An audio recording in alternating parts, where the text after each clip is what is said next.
है, मैं हूं आपके साथ निधि वासंदानी। आखिर चीन में क्यों युद्ध जैसे हालात पैदा हो गए हैं? क्या चीन ताइवान के खिलाफ बड़ी प्लानिंग कर रहा है? बताएंगे आपको। साथ ही चीन का क्या है परमाणु प्लान, और साथ में आपको ये भी बताएंगे कि तालिबान के खिलाफ एक बार फिर से मसूद ने आवाज उठाई है और किस देश से समर्थन मांगा है तालिबान से लड़ने के लिए, ये भी आप तक खबर पहुंचाएंगे। और आखिर में बताएंगे कि आखिर गुरु फिर क्यों हो गए शुरू। लेकिन सबसे पहले 10 में दम की शुरुआत करते हैं। रोज की तरह जैसा कि हम आपके सामने सवाल रखते हैं, कू ऐप यूजर्स के लिए आपको अपना ओपिनियन, अपनी राय रखनी होती है। तो आज का सवाल जल्दी से देख लीजिए। क्या समीर वानखेड़े की मांग पर केंद्रीय टीम को क्रूज ड्रग्स केस की जांच देना सही निर्णय है? ये आज का सवाल है। जल्दी से जाइए कू ऐप पर, रखिए अपने विचार। शो के अंत में इसका जो रिजल्ट होगा वो हम आप तक जरूर पहुंचाएंगे। चलिए तो 10 में दम की शुरुआत करते हैं आज की बड़ी खबर से, और वो ये कि क्या चीन ताइवान के खिलाफ बड़ी तैयारी कर रहा है? क्या जंग जैसे हालात जानबूझकर पैदा किए जा रहे हैं? क्योंकि बताया जा रहा है खबरों के मुताबिक कि चीनी नागरिक जो हैं वो दहशत में हैं, और दहशत इसीलिए क्योंकि चीन का प्लान है, ऐसा बताया जा रहा है कि ताइवान पर कब्जा जमाया जाए और हालात चीन में ही युद्ध जैसे हो गए। देखिए रिपोर्ट और जानिए कि कैसे चीन लगातार प्लानिंग रच रहा है ताइवान के खिलाफ।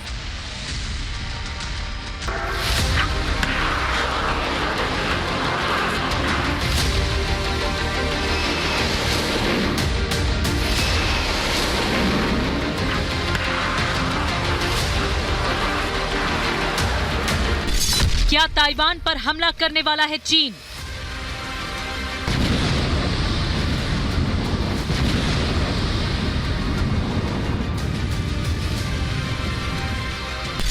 क्या ताइवान की खाड़ी में जंग शुरू होने वाली है?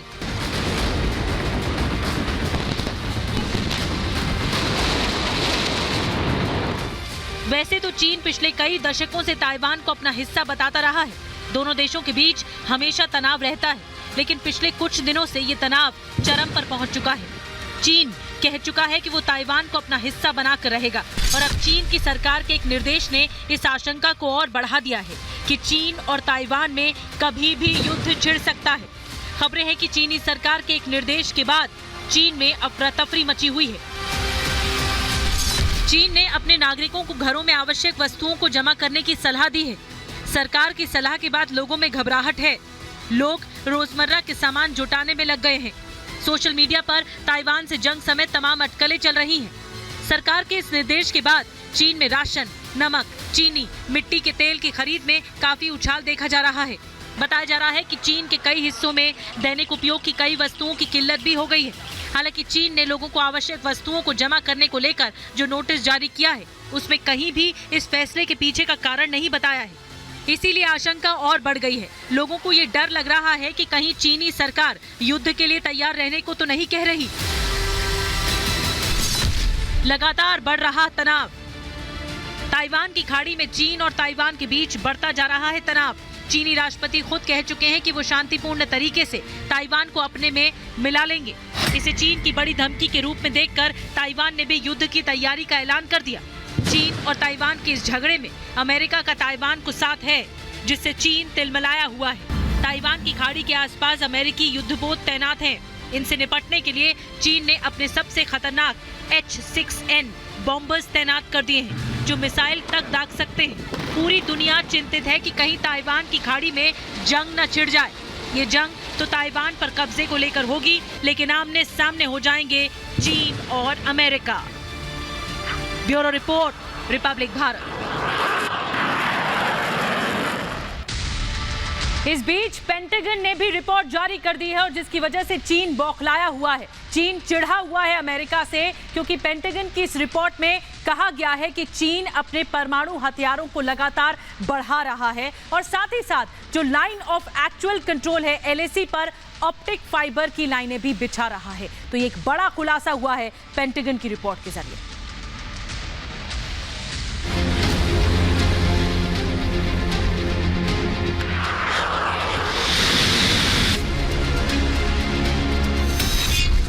चीन पर पेंटागन की नई रिपोर्ट।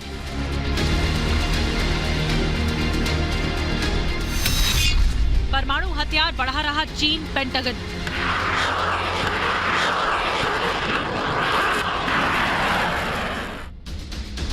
परमाणु हथियारों की क्षमता बहुत तेजी से बढ़ा रहा है और इस बारे में रिपोर्ट किसी और ने नहीं बल्कि अमेरिकी रक्षा विभाग पेंटागन ने जारी की है।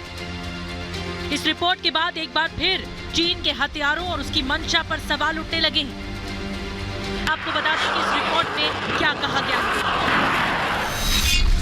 पेंटागन की रिपोर्ट के मुताबिक चीन बहुत तेजी से अपने परमाणु भंडार बढ़ा रहा है।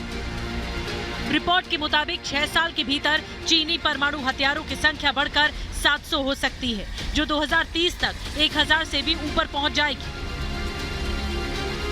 रिपोर्ट के मुताबिक 1 साल पहले अमेरिकी अधिकारियों ने जो अनुमान लगाया था, चीन उससे कहीं ज्यादा तेजी से परमाणु हथियार बना रहा है।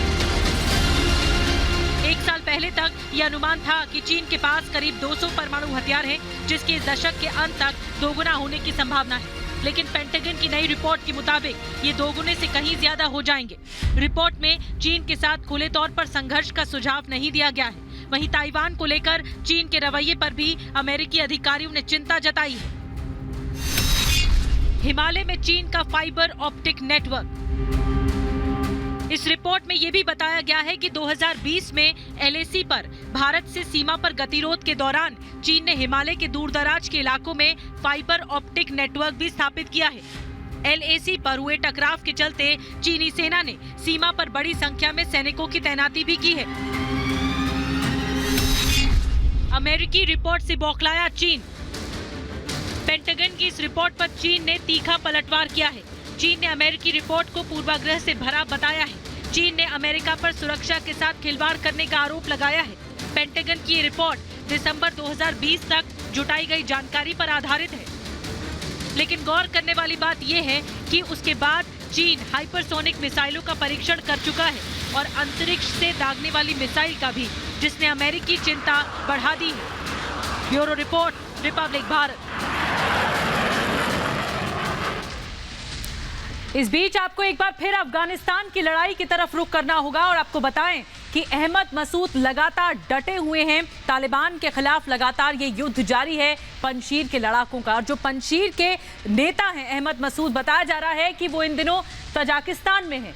तजाकिस्तान आपको याद होगा वो पहला देश था जिसने सबसे पहले तालिबान विरोधी गुट के नेता अहमद मसूद को समर्थन का हाथ आगे बढ़ाया था। और इस बीच वो तजाकिस्तान में है। मदद की गुहार अहमद मसूद की तरफ से लगाई गई है ताकि तालिबान को वो चुनौती दे सके।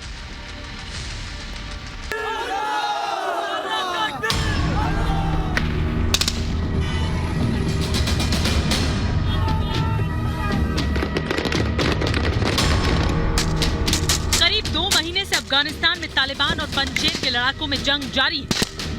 तालिबान भले ही पंजशेर के निचले इलाकों में पहुंच चुका हो, लेकिन पहाड़ियों पर डटे अहमद मसूद के लड़ाकों के आगे उसकी एक नहीं चल रही।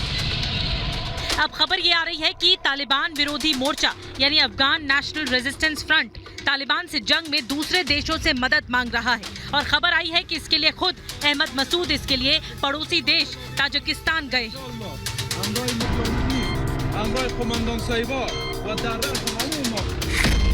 ताजिकिस्तान में बनता तालिबान से जंग का प्लान। अहमद मसूद के ताजिकिस्तान में होने की खबर। रूसी समाचार एजेंसी तास के मुताबिक तालिबान विरोधी गुट के नेता अहमद मसूद आजकल ताजिकिस्तान में है। माना जा रहा है कि वो तालिबान विरोधी मोर्चे के लिए मदद लेने और धन जुटाने के लिए वहां मौजूद है। ताजिकिस्तान पहले भी कह चुका है कि वो अफगानिस्तान में एक समावेशी सरकार चाहता है और खुद अफगानिस्तान के पूर्व उपराष्ट्रपति अमरुल्लाह सालेह भी ताजिक समुदाय से हैं। तालिबान पंजशीर में जंग जारी। अहमद मसूद ने पंजशीर घाटी को तालिबान से बचाने की कसम खाई थी और कहा था कि वो तालिबान की सत्ता कभी मंजूर नहीं करेंगे, चाहे जान चली जाए। मसूद और उनके कमांडर साफ कर चुके हैं कि जब तक जान है तब तक लड़ते रहेंगे। मसूद अब दुनिया के अलग अलग देशों को ये बताने की कोशिश कर रहे हैं कि तालिबान को हराने के लिए साथ आना होगा। वो तालिबान विरोधी गुट के लिए समर्थन की मांग कर रहे हैं ताकि उनकी ये जंग जारी रहे। अफगानिस्तान पर रूस की चिंता। इस बीच खबर है कि रूस ने अफगानिस्तान के हालात पर चिंता जताई। रूस ने सलाह दी कि तालिबान और नेशनल रेजिस्टेंस फ्रंट बातचीत के जरिए संघर्ष खत्म करे। तालिबान के सत्ता पर कब्जा करने के साथ ही अफगानिस्तान में हालात बिगड़ते गए। देश में गृह युद्ध जैसे हालात हैं। तालिबान अभी तक अहमद मसूद और उनके लड़ाकों को नहीं हरा पाया है। वहीं अब मसूद दूसरे देशों से तालिबान के खिलाफ जंग में मदद मांग रहे हैं। Bureau report, Republic Bharat. और अब क्रूज ड्रग्स केस से जुड़ी हुई ये बड़ी खबर है। समीर वानखेड़े अब 6 मामलों को नहीं देखेंगे। जो एनसीबी की सेंट्रल यूनिट है वो इस मामले में देखेगी, जिसमें आर्यन खान का केस भी शामिल है। दरअसल समीर वानखेड़े की अपील पर ही ये कार्रवाई हुई है और अब सेंट्रल यूनिट इन केसेस को देखेगी। समीर वानखेड़े की अर्जी पर ही ये एक्शन हुआ है।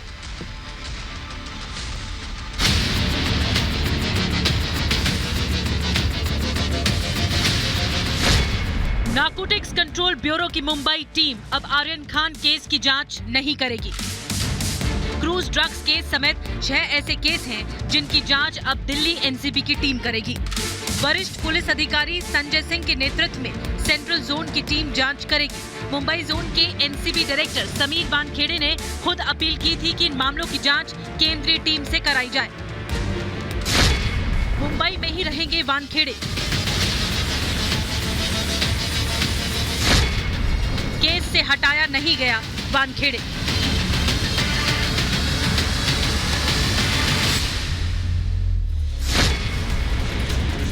इस बीच गौर करने वाली बात यह है कि समीर वानखेड़े को हटाया नहीं गया है, बल्कि उन्होंने ही खुद केस को सेंट्रल टीम को देने की अर्जी दी थी।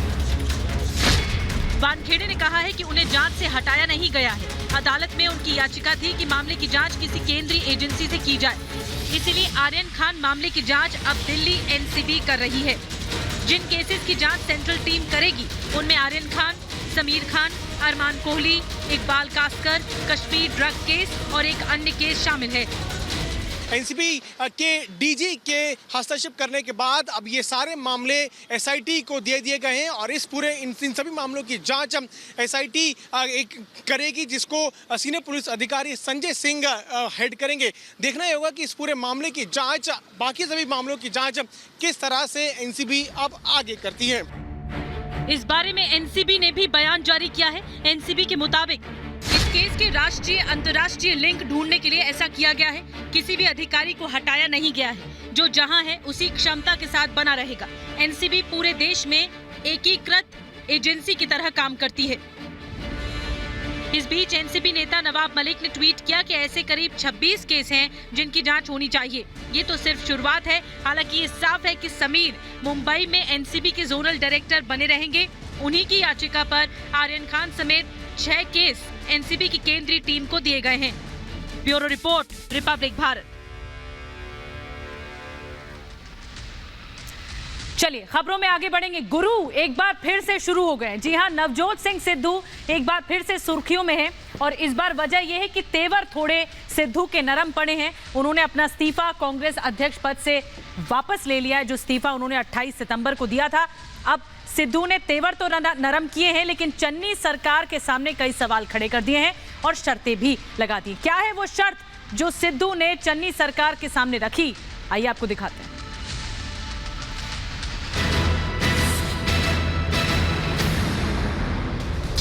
नरम पड़े सिद्धू के तेवर कि कांग्रेस प्रेसिडेंट राहुल जी और प्रियंका जी दे सिपाही ने अपना अस्तीफा वापस लिया। लौट के सिद्धू घर को आए। नवे एडवोकेट जनरल बन गए और नवा पैनल आ जाएगा। मैं जाके ऑफिस अपना चार्ज संभाला। 1 महीने पहले जिस सिद्धू के तेवर सख्त और तीखे थे, वो नरम तेवरों के साथ लौट के घर आ चुके हैं। पंजाब कांग्रेस के अध्यक्ष पद से सिद्धू ने दिया अपना इस्तीफा, आज वापस ले लिया। मैं स्टार्ट दे विच ही ये कहना चाहना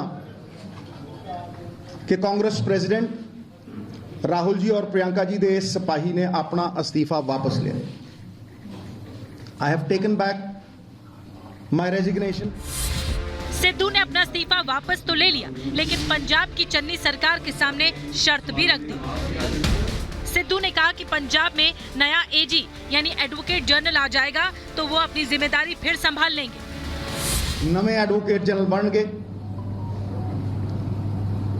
और नवा पैनल आ जाएगा। मैं जाके ऑफिस अपना चार्ज संभाला। It was not any personal ego. ये हर पंजाबी दे साफे दा सवाल।